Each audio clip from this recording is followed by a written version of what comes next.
Bismillahirrahmanirrahim. Assalamualaikum warahmatullahi wabarakatuh.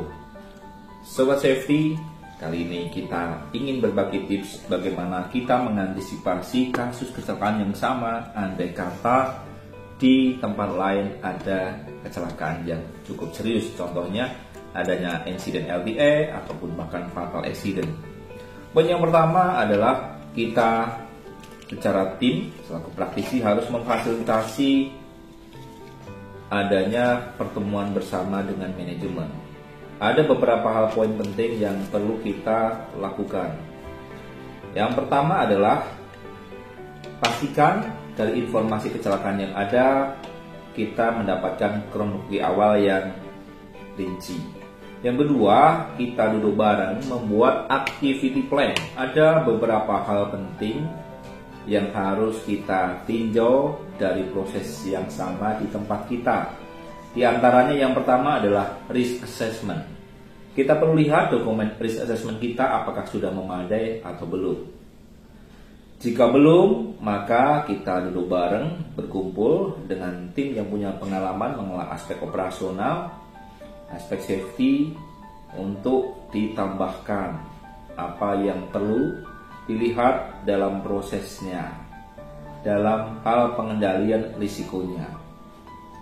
Poin yang kedua adalah kita perlu melakukan aspek komunikasi, yaitu incident recall. Sampaikan informasi kronologi awal untuk antisipasi kepada rekan-rekan yang bekerja di lapangan. Dilihat lagi juga dari aspek berikutnya, yang ketiga terkait dengan prosedur. Kita perlu lihat apakah prosedur yang ada di tempat kita dari proses yang sama sudah memadai. Siapa yang harus kita tugaskan untuk mengkaji? Yang pertama adalah fasilitatornya dari praktisi K3. Yang kedua, libatkan pengawas lapangan dan juga pekerja yang terkait dari proses yang sama.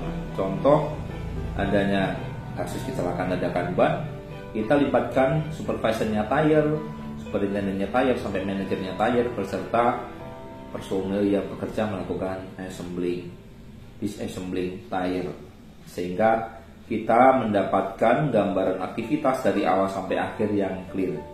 Andai kata ada hal yang perlu dibaikin, disitulah peluang kita memperbaiki sambil menunggu rekomendasi investigasi dari tempat tersebut yang mengalami kecelakaan. Kemudian selain itu apalagi kita perlu melakukan observasi dari prosedur yang ada yang sudah kita buat. Kita perlu lihat nih, fokus ke 5 objeknya. Poin yang pertama adalah reaksi. Bagaimana reaksi karyawan saat melakukan pekerjaan atau ada posisi kita mengawasi di sana. Yang kedua adalah posisinya, apakah aman, apakah ergonomis, apakah bisa menimbulkan bahaya baru yang membuatnya cedera atau mengalami kecelakaan. Yang ketiga adalah kondisi. Amati sekitar area Anda. Contoh di vertical assembling tire. Ada nggak area-area yang berbahaya dari aktivitas proses yang perlu diperbaiki? Kalau ada, diskusikan dengan teman-teman, perbaiki dengan segera. Kemudian berikutnya adalah alat pelindung diri. Silakan dicek apakah alat pelindung diri untuk menjalankan tugas tersebut sudah sesuai dengan peruntukannya, sudah sesuai dengan spesifikasinya, dan apakah alat pelindung diri dirawat dengan baik dan benar agar fungsinya optimal sampai lifetime-nya habis. Yang terakhir adalah dokumen prosedur kerjanya. Apakah masih relevan dengan proses yang ada saat ini? Apakah risikonya masih dapat dikendalikan dengan baik atau mungkin perlu tambahan kontrol agar setiap proses dari awal sampai akhir dapat dijalankan dengan aman untuk menghindari kegagalan proses dan juga potensi gangguan lain yang berakibat produktivitas berkurang bahkan terjadinya kecelakaan kerja. Kemudian poin berikutnya kita juga perlu lihat aspek kompetensi personil. Dari kejadian yang ada kita perlu lihat apakah kompetensi personil kita sudah cukup untuk menjalankan tugas. Apa saja kompetensinya? Dari kompetensi teknikal, kompetensi safety, kompetensi operasional, atau kompetensi yang lain. Andai kata belum, maka kita harus revisi terkait analisis kita buatlah posisi yang seharusnya memerlukan dan penuhi pelatihannya. Andai kata di eksternal kita perlu berkoordinasi dengan pihak lain yang relevan. Andai kata kita perlu improve di internal kita, nah kita perlu libatkan tim duduk bareng menyusun silabus dan kurikulum materi yang kita ajarkan agar bisa lebih baik lagi dalam melakukan pengendalian keselamatan dan operasional di tempat kerja kita. Poin berikutnya adalah terkait dengan rekayasa engineering. Apakah kita sudah memiliki kontrol rekayasa engineering yang baik? Baik itu pengelolaan personel yang memiliki kompetensi khusus untuk mengelola perubahan atau change management. Apakah perhitungan teknisnya sudah memadai, andai kata memerlukan kerangkeng contohnya untuk penanganan bannya kayak gauge. Perhitungannya clear, hitung-hitungan kekuatannya ya, sehingga rekan-rekan bisa confident melakukan bekerja sesuai dengan tugasnya. Kita juga di poin berikutnya perlu melihat lagi bagaimana kesiapan andai kata hubungannya dengan personal ya, fisik dan mental ya, apakah cukup dan layak untuk menjalankan tugasnya. Nah, berikutnya juga dari aspek maintenance, apakah sistem maintenance kita sudah cukup dari sisi pengecekan awal, pengecekan akhir, atau andai kata ada hal yang perlu dikontrol oleh pengawas. Contohnya final check untuk penanganan ban yang terjadi bulging misalkan ya, banyak menggembung. Apakah perlu ditambahkan checklist lain lagi? Berikutnya, andai kata tire atau ban ini direparasi di tempat lain, kita juga perlu lihat prosesnya.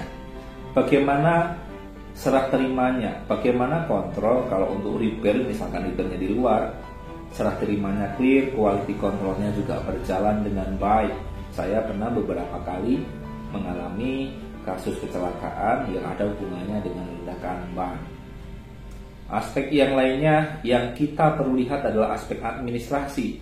Setelah tadi ban yang ada dari luar, kita perlu cek validasi apakah kontrolnya, pengerjaannya, kualitinya sudah dicek dengan benar. Andai kata memerlukan checklist secara spesifik, kita bisa melihatnya dan mengembangkan andai kata ada yang perlu dilakukan follow up atau penambahan terhadap item checklist kritis untuk pekerjaan tire maintenance. Nah, selain itu juga yang terakhir, bagaimana kita melakukan evaluasi terhadap sistem perbaikan yang ada di tempat kita, dari kelayakan ban ya, biasanya ada istilah tire utilization, kemudian ada bagaimana program penggantian ban. Dari aspek yang lain, dulu juga pernah ada kasus kecelakaan tire yang cukup besar di tanah air, bagaimana kita melakukan assembling dan disassembling tire. Perlu dilihat lagi lebih dalam, kita baca dulu shop manualnya supaya apa yang sudah kita lakukan sesuai dengan shop manual. Andai kata perlu kita diskusikan dengan manufakturingnya, kita harus melakukan hal itu agar pengendalian secara administratif, teknis ataupun operasi termasuk juga pengawasan dan sistem melalui mekanisme audit berjalan dengan baik. Semoga informasi ini bermanfaat dan membuat kita lebih aware melakukan upaya preventif dari aspek perencanaan, identifikasi bahaya, kompetensi, maintenance sampai evaluasi yang saat ini kita kenal dengan istilah audit. Semoga bermanfaat dan salam keselamatan.